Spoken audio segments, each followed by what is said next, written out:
name's Em, and today I'll talk about the psychology of child development in single-parent homes. Growing up in a single-parent home like I did was an experience that forged my own personality as well as gave me experience that I brought into my own child rearing.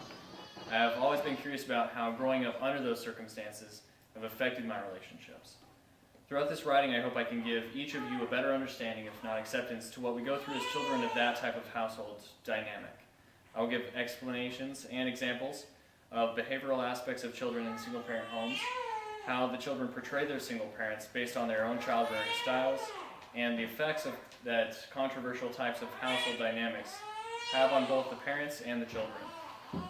From a study done with the families enrolled in the Utah State University Child Development Laboratories, it showed that my resulting behavioral issues were present in children starting as early as preschool.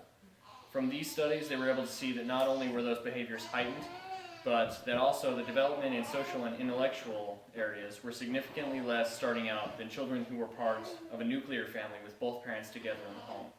From the results over an 18-week period, they were able to find that through crisis intervention, as well as structured preschooling atmospheres, the development of children like me who were in single-parent homes was on the same level in all areas as the children from the traditional family structures.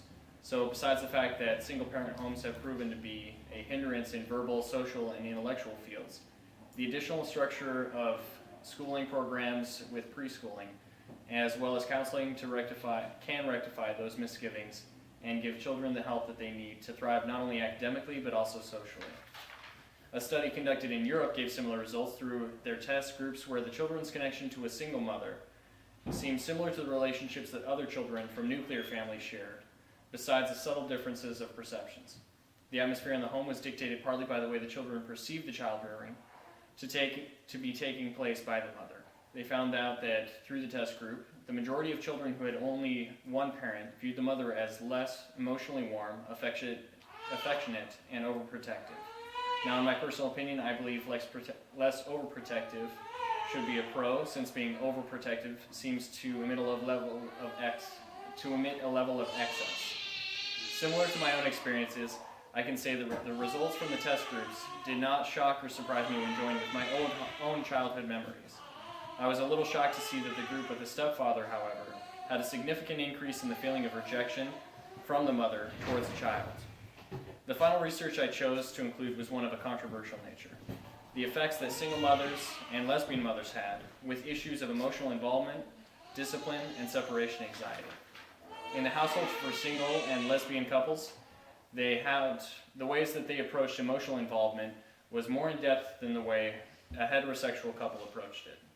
The study showed that single mothers and lesbian couples showed greater involvement in the emotional lives of their children, not only early on, but also into adulthood.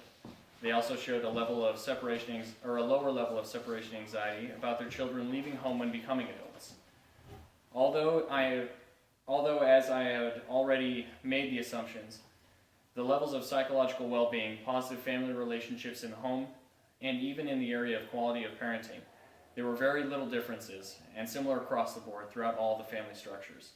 In conclusion, the effects of child rearing from different dynamics of families, as well as perceptions made by the children, can make small and large differences in the way that they grow up emotionally, socially, and psychologically. But one truth is stayed the same no matter what the research grouping. The children in each test group have wanted to have a more physically and emotionally involved family life with positive relationships. I hope that these research insights and some of my own experiences have helped you be more understanding with the emotions, thought, and actions of children from these type of household dynamics. And I hope you'll be able to take away something that positively influences your own relationships, whether they be with your parents or your children.